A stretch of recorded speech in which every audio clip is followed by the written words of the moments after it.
What's going on, planet Earth? Welcome to Watch Dan Reviews. Today I'll be taking a look at the Tissot Courtier Powermatic 80. This was purchased on JomaShop for $215. I don't know if it was a glitch in their pricing because it pretty immediately went up to about $300, but I couldn't pass it up and I just went ahead and bought it right away. So far, it's an excellent little watch. It's a 39 millimeter case, 47 millimeters from lug to lug.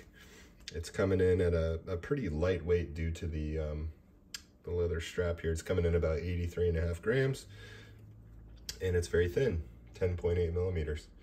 It's 100 meter water resistant, thanks to this non-screw down case back.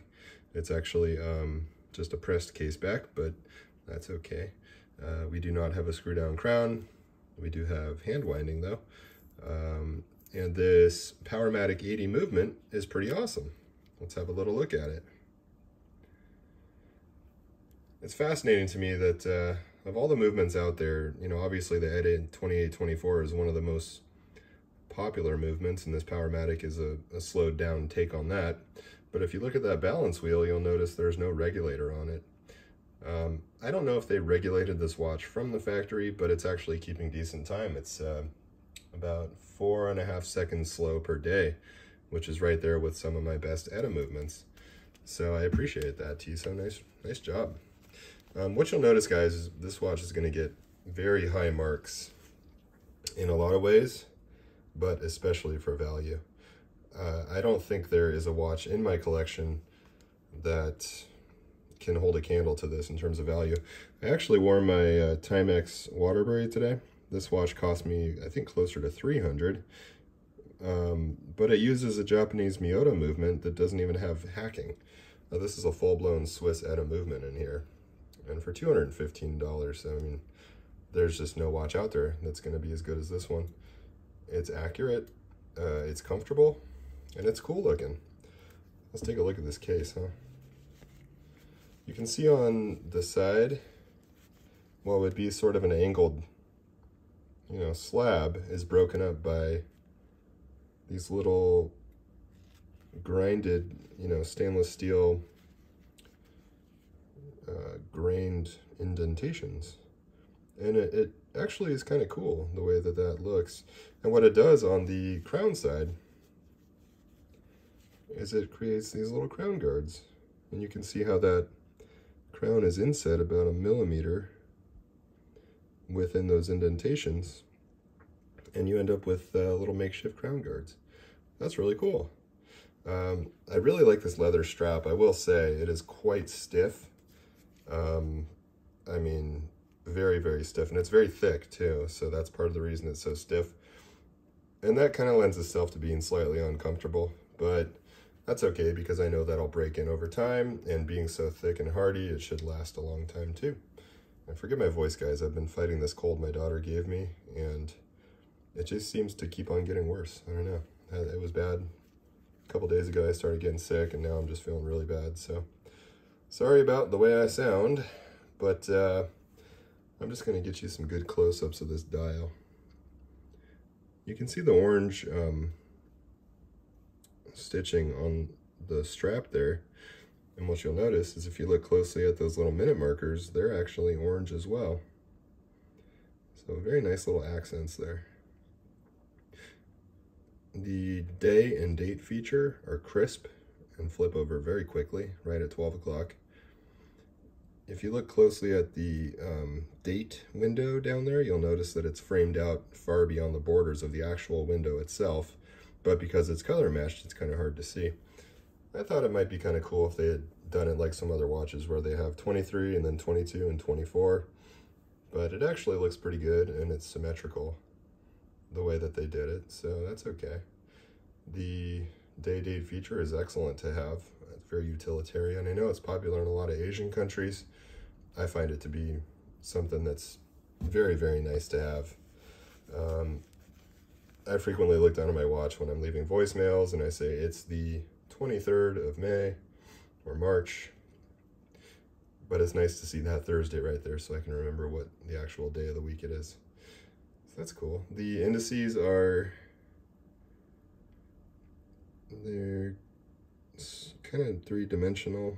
They have a little ridge right in the middle, and then they slope down in the front. They're all perfectly aligned. And around where the minute marker, or where the hour hands are, the dial is slightly raised. So it gives it this kind of three-dimensional effect, which is really nifty. The Tissot 1853 logo is painted on there, as is Powermatic. On the very bottom, you can see Swiss made. Cheeky little orange font right there. And on the outside of the minute, or on the outside of the hour markers, you have little tiny lume plots, and I'll make sure I give you guys some lume shots a little bit later. The lume is underwhelming in this watch for a number of reasons, but it has lume, so that's cool. I appreciate that. Taking a look again at that movement, the rotor is kind of cool looking. It's black. I don't know if it's stainless steel or aluminum or what, but it looks really cool, right? I don't see a black rotor very often.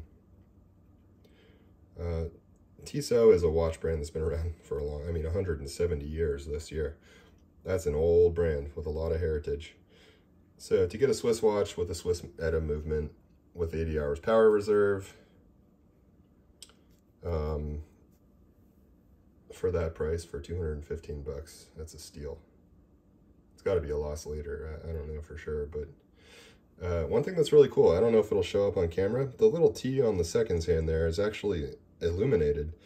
So at nighttime you can see if your seconds hand is still moving with that little tiny T on there. Just a nice little attention to detail. Lug to lug again is 47 millimeters, but it actually wears a little bigger thanks to that rigid strap on there. So it does stick out a little bit. If your wrist is smaller than, I don't know, 7 inches, it might be a little bit too wide at the top for you. On my 7.5 inch wrist, it actually fits pretty well. Taking a look at the clasp. Nice of them to give you sort of this fancy clasp instead of just your traditional pin buckle. Excuse me, guys. This is cool the way this works. You can pull this out like so, and you can move it where you want it. So I'll just put it back where I had it. I had it a little too tight yesterday, and the reason I did that is because I was hoping it would loosen up that leather a little bit if I wore it tighter, but all it really did was put indentations in the bottom of my wrist.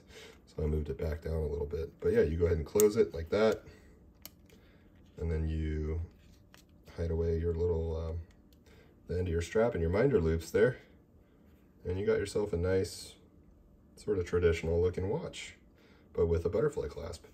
This butterfly clasp seems to be a theme in my life these days. The Dorenzo DRZ that I just bought has almost the exact same one. The Mito Multifort has almost the exact same one.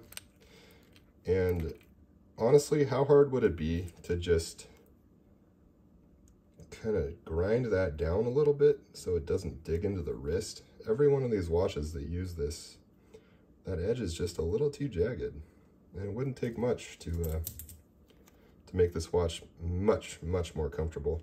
As a matter of fact, I might take something and just kind of sand it down a little bit myself. I do intend to wear this watch. At this price point, I'll probably wear it at work. I might wear it in the ocean with 100 meters water resistance. I might take it swimming. I'm not really too concerned about the integrity of the watch. A, because of the price point, but B, also because I think it's probably more durable than it might let on being sort of a dress watch. It's kind of a utilitarian dress watch. But yeah, excellent, guys. So what I'll do next is just pause this real quick. I'll pop this on the wrist so you can see what it looks like. And after that, we'll get some lume shots and we'll talk about the Dan score. Be right back. And we're back. So take a look at this. 7.5 inch wrist.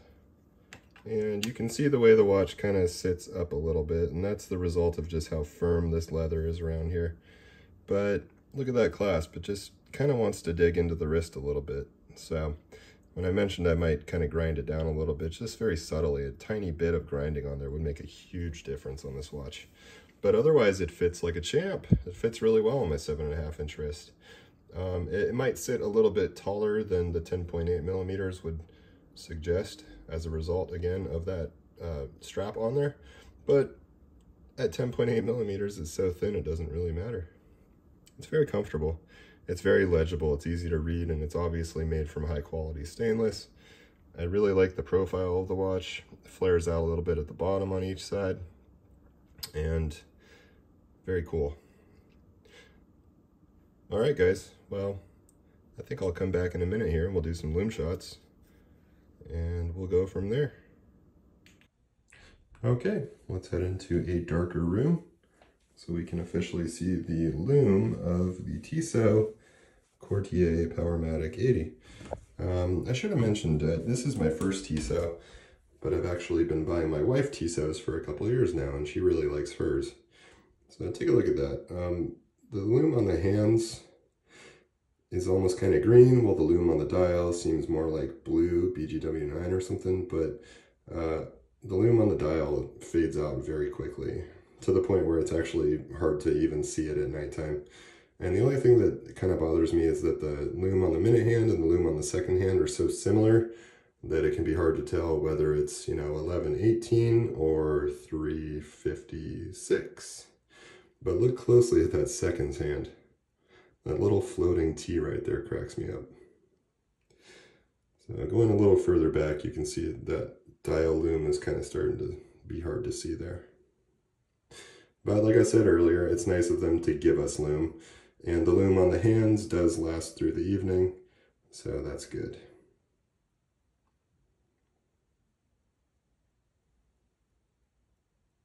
A floating T.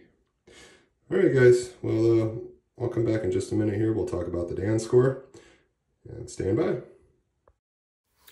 All right, so taking a look at the Dan score, the movement gets a 10 out of 15. Most of the other ETA and Sellita movements get an 11 out of 15, but seeing as how this one cannot be regulated, even though it seems to be pretty regulated already, it gets a 10 out of 15. Value, how can you beat $215 for this watch? It gets the highest possible score of 15 out of 15 for value. Performance-wise, 11 out of 15. It's just about the same timekeeping-wise as the Christopher Ward C60.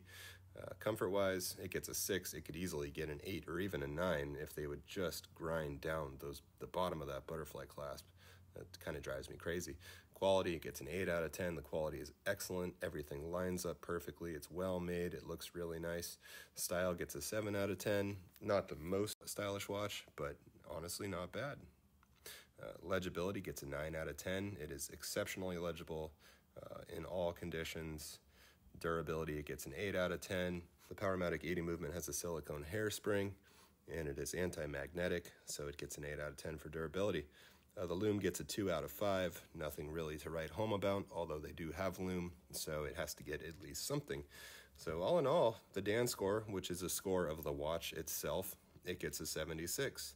A little better than the Tudor Glamour, which is very similar, and not quite as good as the Christopher Ward C60. But Tissot is going to get a heritage bonus of 14 out of 15. Being around for 170 years, the heritage bonus is not subjective. It's something that either a watch has a strong heritage or it doesn't. And Tissot certainly does. So at the end of the day, with a grand total of 90 out of 115, the Tissot Couturier is in 5th place, directly behind the Tudor Heritage Black Bay 36 and the Rolex Datejust 16014, and it is actually ahead of the Sinn 556. So an excellent watch, very hard to beat, especially for $215. Thanks for watching, guys. Everybody have a wonderful day. Bye now.